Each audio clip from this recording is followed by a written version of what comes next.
Hey everybody, today we're going to be talking about the eye injury, going after the eye, what it gets you. Again, the big three, we already handled the groin in an earlier video. The other target you hear about all the time is the eye, going after it. And people are very cavalier when they talk about going after the eye. So today what I want to do is first start out with a couple of different videos that will show you from a variety of different disciplines, eye injuries. You'll see how quickly people get affected by them, what happens, and then we'll talk more about the mechanical, work that it takes to actually get an eye injury and what benefits you get out of that.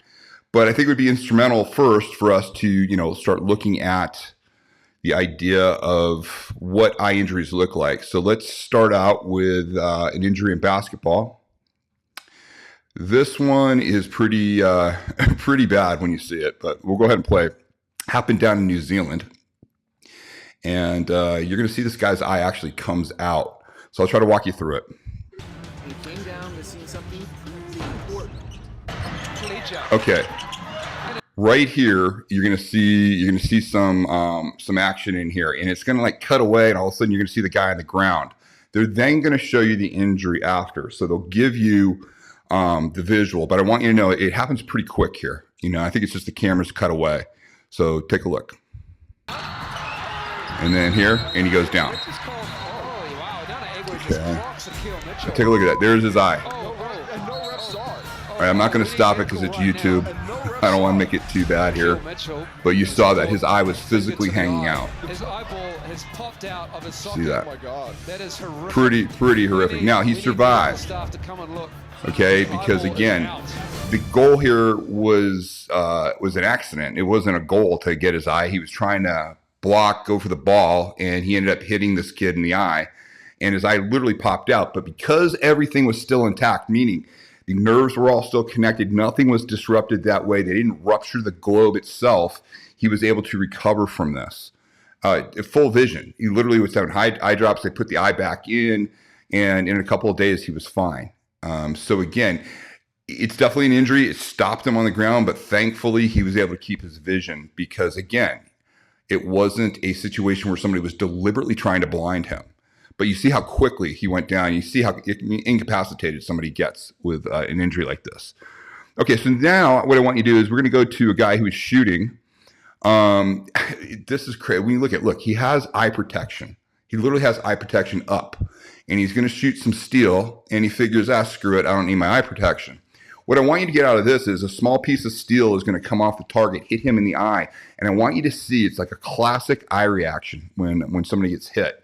Again, what I try to do is I try to emphasize that if you see things time and time again that get the same reaction to trauma, meaning you see it's an autonomic reaction that happens, it's a spinal reflex reaction, the person goes and tries to get away from the affected area and cover the eye. You'll see that while this guy's shooting. Okay, let's go ahead and watch. Let me know when you're ready. Good.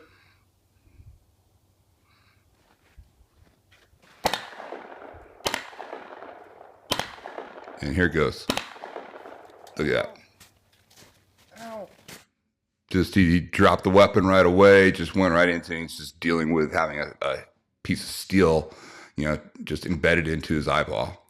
So again, quick reaction. You see when the eyes are affected, it dramatically alters the individual's ability to do anything other than react to the trauma.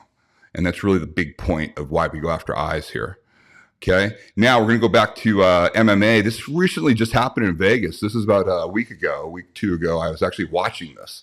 And I saw this happen, and I'll just let it play out real quick, and you'll see how this guy just all of a sudden just loses it, cannot go on.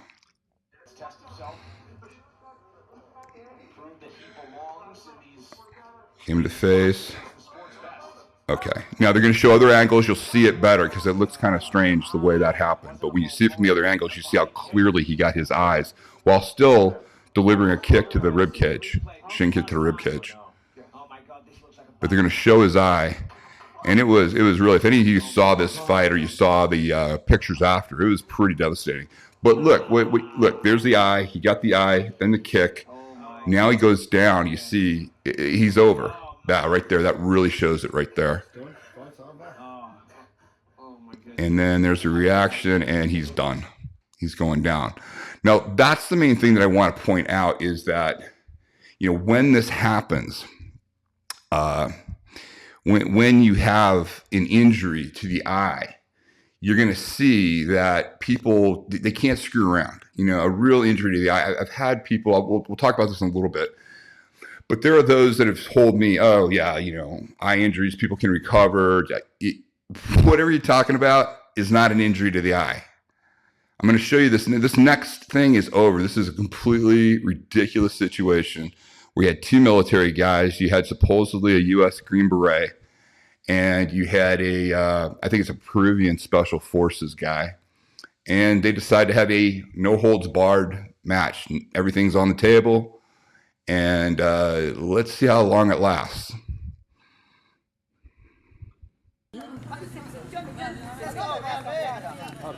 Boom. That is it. Right there. Now, watch. He's not going to be able to keep his feet. There, he's starting to go. Vasovagal. He's starting to go. Boom. Okay. One more time. It went pretty quick. That's it. Right there.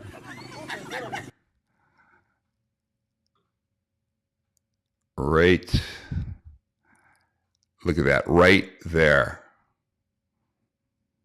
Right in the eyes. Again, he probably got the first knuckle. Probably it looks like it's his middle finger. First knuckle of his middle finger, probably down to the first knuckle wet. And you'll notice he's not like hitting him with a lot of body weight. He's doing literally an eye jab, and it just dropped the guy. So again, I have people, there's literally a guy that I was talking to, and he's a pretty well-known guy in the industry. Not self-defense industry, it's in the tactical world. He's a former tier 1 guy, hard guy, definitely a proven guy. But even he was given into some, fantasies that all he had to do is shut his eye really, really, hard, and you could not, quote unquote, take his eye out. You saw multiple situations where the eye, just couldn't take the trauma. If you believe that you can just close your eye and hold it really tight, and because your buddy didn't, take your eye out when he tried, you have to ask yourself, what are the stakes? We talked about martial arts parlor tricks, and, my whole question was when I saw this guy saying this and listening to the story, I was like, what were the stakes? Were you fighting for your life? Was the other guy there? Were you in a dynamic situation where it's chaotic? Your body's, all over the place, and you can't really concentrate on one part of your body to protect it. You saw in that last exchange, it was over like that. That guy confidently went in. He got his fingers wet down to the first knuckle here, and it was over. Now, what do you get out of that? What do you get out of the eye? Obviously, our main goal is to blind the man. That's what you're trying to do. You're trying to blind the man. But there are additional benefits. Even if you only get one eye, you're really going to screw up his vision because it's going to throw off his stereoscopic vision, so his depth perception. There's going to be sympathetic tearing of the other eye. So it's going to be really hard for him to focus and get in. And you can see people are just on the ground. They can't, they're just disoriented in there. As I always say, when you're looking at sport competition, the violence begins where the sport ends. So when the accident occurs and the injury occurs and they stop the competition, that's the beginning of violence. People often say to me all the time, they go, oh, well, if TFT is so great, why isn't it ever used in any of these competitions? And my response to that, I'm not being flip. I'm just being honest. My response to that is it happens every time you see an injury. Every time competition stops because of an injury, you see what happens. The person can't go on. And that's really what we're training for. And that's where all the good information is for us when we're using this information to protect ourselves. So I just want to be very, very clear about that. The other thing is where we're going. I'm going to throw a little graphic up here. Now, the reason I'm using line graphic is because this is YouTube.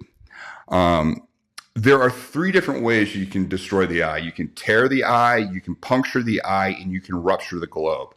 Right here, it's showing applications for an eye gouge. Now, what most people don't understand, very few people actually practice going after the eyes very correctly. You know, here it's showing you that you go to the inside tear duct. Okay, that's key, is that you start on the inside tear duct and you go into the eye. And my goal, if I'm using my thumb to go in, is I want to go down to my second knuckle down here at minimum. Now, where they have the hands placed, I actually teach my clients to grab, if their hands are big enough, to grab around the mandible, the jawbone as well. And then you're just trying to make a fist, basically, when you go in. I see so much bad information when people talk about, going after the eyes. They do these things like Jedi mind tricks, I'm going to tiger scratch the eyes or anything. Basically, what you want to do is you want to rip the eye, you want to puncture the eye, or you want to rupture the eye. That is what you have to do. In order to do that, you've got to do real work. If I'm standing up, the eye jab that you saw, the way we try to train it is we want all our body weight going through there. My goal is not to just insert my fingers into the eye. What I'd like to do is I'd like to make sure that I've crossed enough and I've got enough body weight behind the shot. My belt buckle is going through the strike to ensure that once I insert my digits into the eye, my main goal now after that is to get head trauma. Why? I want the guy to lose balance, and then I can take his skull and I can throw it right towards the planet and use the planet as an impact device. It's just, how do you talk about that? I know I'm talking very blunt about this, but I don't think I have to reiterate that the use of something like blinding a man and irreparably damaging their eyes obviously is a choice of last resort. It's when you have no choice. It's when you're facing imminent grievous bodily harm. I know I sound like a broken record when I say this, but the problem is when I give you very detailed instruction on how to do injury to the human body, you have to understand the context and the threshold that you'd ever use that. And if you're going to do it, practice it right. That's the other thing. People just don't. I see people training the eyes all the time with some crazy stuff that would never work. It takes real intent, and you have to really slowly and methodically, get that down first. And you really don't want to use speed, especially when going after the eyes. You always want to be careful in training when you're doing that. But you can effectively learn how to absolutely blind a man to save your life. So again, big benefits: you blind the man, you take away a greater than 50% of his vision. You have sympathetic tearing, loss of depth perception, and then you can just stack your injuries on top of somebody until they're non-functional. So it's easy to use. It's also one of the 3 targets. We covered the groin, which was one. Now you have the eye. These are targets that literally your hands can use and destroy. You do not have to have your body weight behind these strikes. I explained why it's preferable to have body weight behind the strikes, but as you saw, majority of the strikes that we saw were not body weight strikes. They were static strikes that came in and just used the hand and got a huge result. So again, I just wanted to give you a graphic representation. A lot of you have been asking about the eyes. They're inherently an asocial target. It's one of the first targets that I want my clients to get over with right away. I want them in there. It's a difficult target for most people to learn the first time out, especially if they've never done it before. So you want to make sure that you have very methodical, correct instruction when you show this. But again, just understand the goal, and just understand also it's going to take work. Anyways, thanks so much for your feedback. I'm really enjoying getting your questions and then giving you a video to answer those questions. So please continue that. Please also, if you haven't subscribed, please subscribe. Please turn on your notification button, make your comments. Your comments are awesome. And also, please share this with anybody in your life that you think needs great self-protection information. All the best. Thanks.